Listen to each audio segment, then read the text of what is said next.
Alors oui, aïe, aïe, aïe, hein, ils l'ont dit, nos amis du MAG, mais un ail très particulier puisqu'il est noir. Alors, un ail noir, on dirait pas en le voyant comme ça, il a l'air tout à fait normal, un petit peu sombre, mais à l'intérieur, je vais le découper tout à l'heure, vous allez découvrir, il est entièrement noir, noir d'encre. Mais il nous vient d'où cet ail noir? Alors, c'est un ail, c'est encore un coup des Japonais, évidemment. T'es sûr? Ça y est, le gang des Japonais a Voilà. sonné. Donc, en fait, c'est une méthode de maturation de l'ail. C'est pas un ail particulier. On pourrait très bien prendre un ail qui existe en France. Hein. C'est une variété d'ail qui est proche de l'ail de Lautrec, qui pousse sur l'île de Aomori au Japon. Ouais. Et donc les Japonais le font maturer dans une eau de mer qui est puisée en profondeur pendant quand même une vingtaine, voire une soixantaine de jours, à une température bien particulière, entre 60 et 80 degrés, une hygrométrie de 70%. C'est compliqué tout ça. Voilà. Et il en sort indemne. Et il en sort confit. Il a pris des couleurs. Confit et absolument excellent. On va le découvrir tout à l'heure. Je vais vous raconter aussi un petit peu ses saveurs. Mais en tout cas, c'est vraiment une particularité de maturation, tout simplement. Oui, et non pas une variété d'ail, on est bien d'accord. Ne courez pas chez le jardinier pour lui demander de l'ail noir, ça n'existe pas. Mais par contre, vous allez peut-être nous apprendre à en faire de l'ail noir, c'est possible. Tout à l'heure, je vais vous apprendre à en faire. Bon. Donc, les chefs, voilà, vous voyez l'intérieur de cet ail incroyable. Donc, les chefs en utilisent de plus en plus. Là, ça fait 5-10 ans, c'est encore pointu. Mais c'est vrai que le grand public ne connaît pas du tout encore ce condiment. Pas du tout. Vous connaissez, oui, autour de la table, Emmanuel? Pas du tout. Non. Alors, je vais vous raconter ce qu'on peut en faire. Alors, il a aussi des vertus. Un certain professeur japonais qui s'appelle, j'ai un petit peu de mal, mais Yin-Ichi Sasaki, a découvert ses propriétés antioxydantes. Donc, il est neuroprotecteur, il lutte contre le vieillissement, contre certains cancers. Et les taoïstes, donc il y a quand même une tradition, disent que c'est...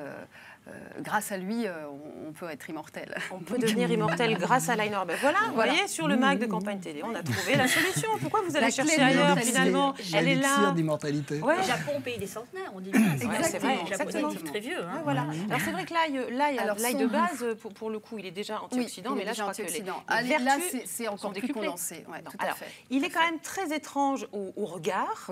Au goût, ça donne quoi? Ça fait un peu peur. Goût, en fait, c'est très sucré. Ça concentre vraiment les qualités de l'ail et ça lui donne un petit goût de pruneau avec des notes balsamiques. Tiens donc. Et on retrouve cette fameuse saveur japonaise qu'on appelle l'umami. Enfin, japonaise. Alors c'est quoi? Les Japonais ont décrit, parce que cette saveur existe partout. C'est la 5e saveur, donc à côté du sucré, du salé, de l'acide et de l'amer. Cette 5e saveur, c'est un mélange de saveurs complexes qu'on peut retrouver, nous, par exemple, dans un pot-au-feu. Vous savez, quand on goûte le bouillon du pot-au-feu, il y a ce mélange de saveurs. Eh bien, c'est ça l'umami, en fait. C'est un mélange de saveurs. Il y a un petit peu d'acide, d'amer, de sucré. C'est la complexité de toutes ces saveurs ensemble. Et donc on les retrouve dans l'ail noir. Ça n'est pas trop salé le fait qu'il ait été maturé dans de l'eau de mer? Pas du tout. On va goûter, on va regarder, on va voir ce que ça donne. À table. Ah, Suzanne, vous avez goûté déjà. Vénarde. On dirait du caviar. Ou de la truffe un petit peu. Je vous le fais passer à la fin quand même. Mais rien que le parfum. Faites voir un petit peu ce que ça sent. Sentez le parfum. Alors, on va sentir, pendant ce temps, on va continuer. Donc, voilà. Alors, je vous raconte ce qu'on peut en faire, peut-être. Bah oui. C'est spécial, ils ne sont pas forts. Vous pouvez l'utiliser dans des pâtes. Vous pouvez, alors soit vous voyez, c'est très très moelleux, bien sûr. C'est tout. Alors c'est moelleux. Ça fait les dents noires, non? J'imagine, non? Non, à peine. Alors c'est très sucré. C'est très sucré. Je vous remercie. Vous êtes honnête, je vous garde. Les autres, vous êtes virés. C'est très sucré et c'est un petit goût vinaigré, un petit goût de balsamique. Et je comprends ce goût mamie. Voilà ce que ça veut dire. Ça ne ressemble à rien finalement de ce qu'on connaît nous dans notre cuisine occidentale. Donc on va faire tourner, on va faire goûter à nos amis. Je continue. Et donc on peut l'utiliser dans des pâtes, dans un risotto. On peut en faire, pourquoi pas, un pesto. Et puis surtout, on peut aussi l'utiliser comme il y a des notes sucrées. Par exemple, dans un gâteau au chocolat, pourquoi pas.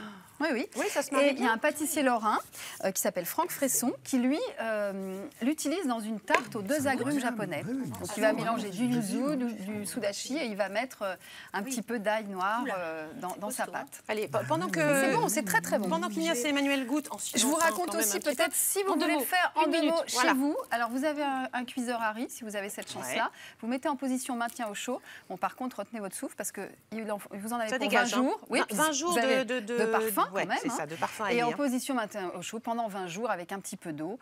Là, vous vous allez réussir à réaliser un ail confit. Et ensuite, il faut encore le laisser reposer une vingtaine de jours. Bien, on retrouve, j'imagine, ce sujet et puis peut-être cette idée de recette dans Régal, bien évidemment, le fameux ail noir. Umami, c'était merveilleux. Vous aussi, vous êtes un peu umami, ma chère. Et on a plaisir à vous recevoir dans ce mag. Allez, tout de suite, notre ami Ignace est à la noce.